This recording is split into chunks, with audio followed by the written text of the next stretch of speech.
বলে।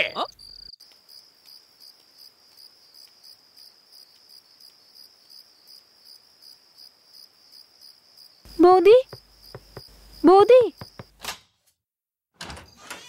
বৌদি। মঞ্জু,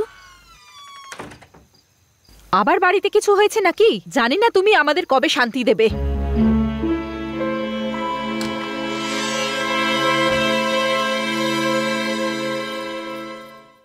কি রে, আমি তোকেই কিছু জিজ্ঞেস করছি, তুই জবাব কেন দিচ্ছিস না? চুপ কেন? হ্যাঁ, আরে এভাবে চুপ থেকেই তুই আমাদের জীবনটা, নিজের জীবনটাকে শেষ করে দিচ্ছিস।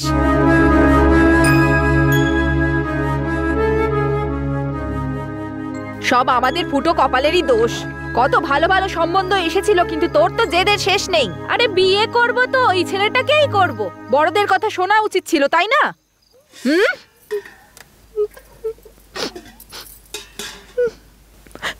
আচ্ছা ঠিক আছে, ঠিক আছে ঠিক আছে, আগে জল খা, তারপর বলিস কি হয়েছে। এই অবস্থায় একটা বাচ্চাও নিয়েছিস।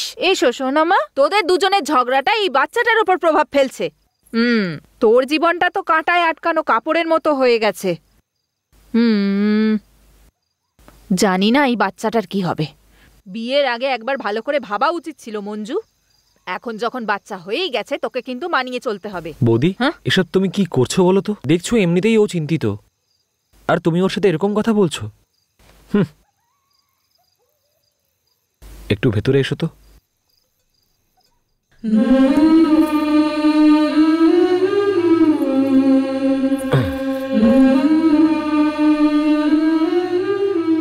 ছুটকি, তোমার দাদা কিন্তু তোমার উপরে খুব রেগে আছে। তোমার বৌদি তোমাকে যেটাই বলেছে সেটা তোমার ভালোর জন্যই বলেছে। ওনার কোনো কথায় দুঃখ পেও না। যাও, সকালে কথা বলছি আমি।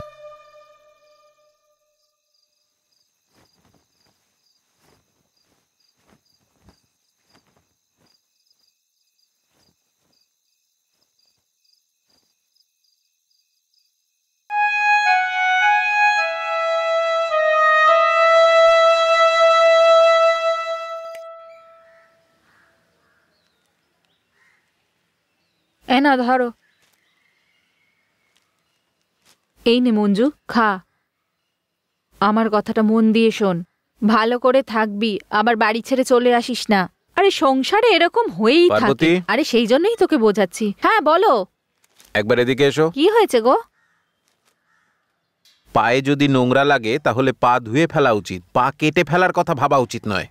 ছেলেরা অনেক সময় অনেক কথাই বলে থাকে, কিন্তু ভালো স্ত্রীর কাজ হলো স্বামীর কথা মেনে চলা, তার মুখে মুখে তর্ক করা নয়। বুঝতে পেরেছো কথাটা?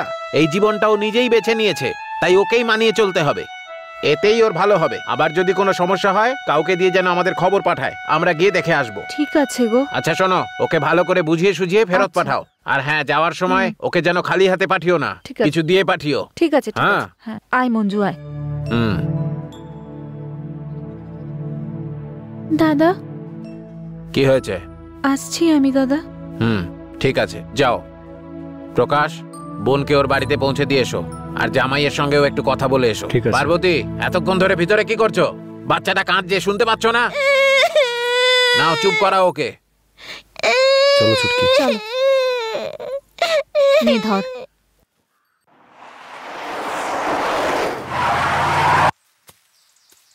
কিরে, টাকা নিয়ে এসছিস? 10,000 টাকাই দিয়েছে দাদা, কেনাকাটার পরে এইটুকুই বেঁচে আছে। এটা দিয়ে কি হবে বলো? আরে এগুলো করলে কি করে হবে বলতো? এই, ওই গুড়ের বস্তাগুলো কি হলো? দাদা এসে গেছে। আর তোকে যে কাজটা দিয়েছিলাম সেটা? ওই দেখো দাদা। হ্যাঁ ঠিক আছে, চল যা। আমি এতবার বারণ করার পরেও তুই এখানে বিষাক্ত মদ তৈরি করছিস, যা খেয়ে গ্রামের অনেকেই মারা গেছে, তাতেও তোর কোনো হুঁশ নেই। জানি না আর কতজন মারা যাবে। তোর কি মনে হয় সবাই চুপচাপ এগুলো সহ্য করবে? আমি আগেও তোকে অনেকবার বুঝিয়েছি, কিন্তু তুই আমার একটা কথা শুনিসনি। হাঁ করে দেখছো কি? ভেঙে দাও সবকিছু। এই, তুই যদি এক পাও এগোয় না, তাহলে কি আর প্রাণে বেঁচে থাকবে না এখানে? এই, তুই ভালো কথাই শুনবি না তাই না? তোর জন্য অন্য ব্যবস্থা নিতে হবে। তোমরা কি দেখছো? যাও ভাঙো সবকিছু, আমি দেখছি। চল, এই ধর। এখানে বিষাক্ত মদ তৈরি করছিস, আজ থেকে তোদের কাজ শেষ।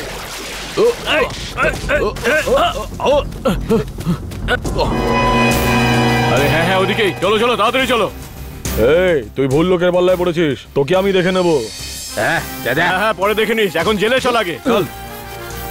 আরে আরে নাচবো গাইবো ফুর্তি করবো এই বুড়ির সঙ্গে। আরে নাচবো গাইবো ফুর্তি করবো এই বুড়ির সঙ্গে। ও ভাই নাচবো গাইবো ফুর্তি করবো এই বুড়ির সঙ্গে। আরে নাচবো গাইবো ফুর্তি। গ্রামের এই শয়তানগুলোর জন্য আমরা একটু শান্তিতে থাকতে পারি না। আরে এদের জন্য আমাদের গ্রামের বদনাম হয়ে যাচ্ছে। ভগবানই জানে কে বাঁচাবে এদের হাত থেকে। তুমি চলো। কি বুড়ি হবে নাকি? তোমাদের দেখে আমার নিজের যৌবনকালের কথা মনে পড়ছে, যেন আবার নতুন করে আমার মনে ভালোবাসার রং চড়ছে, ভালোবাসার রং চড়ছে, নেশা করতে ইচ্ছে করছে। এই আমার বউকে বিরক্ত করছিস? দাঁড়া তোরা। স্বামী এসে গেছে, আমার ছেড়ে দাও। আরে আমাকে নিচে নাও। হায় হায়, আমার বউটাকে তুলে নিয়ে গেল। আচ্ছা, দুদিন ধরে তুমি কোথায় ছিলে? একটু গ্রামের বাইরে গিয়েছিলাম।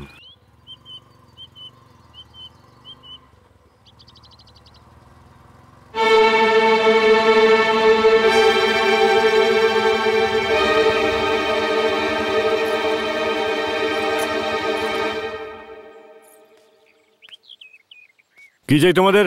কি রে, গুন্ডামি করছিস নাকি? নিজের গুন্ডামি নিজের বাড়িতে গিয়ে দেখাবি। আমার পেছনে লাগতে আসলে প্রাণে মেরে দেবো। তোর জামাইবাবু খুব ঝামেলা করছে, বোঝা তোর জামাইবাবুকে। তোদের কাউকেই ছাড়বো না, বুঝলি?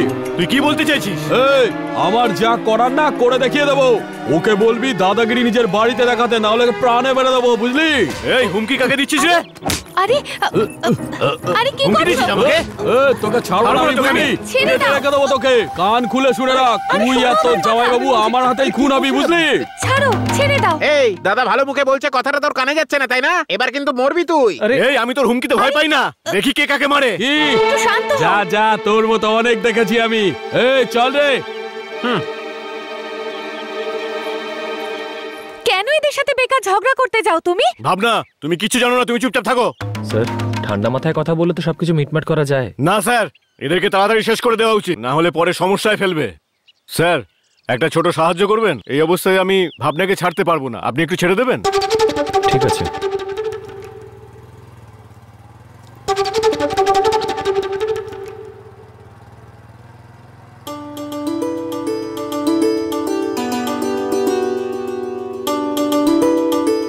কি ব্যাপার ভাবনা?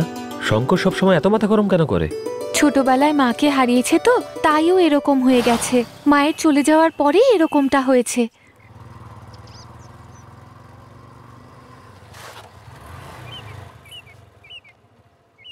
এই রাধা, ওদিকে দেখ।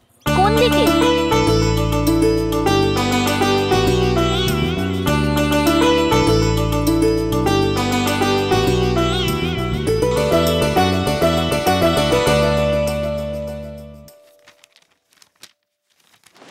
Good morning sir. Good morning sir. Good morning, বসো।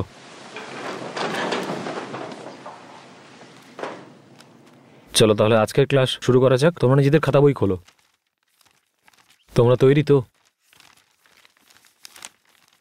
আমাদের দেশে প্রাচীনকাল থেকেই গণিতকে মাহাত্ম্য দেওয়া হয়েছে।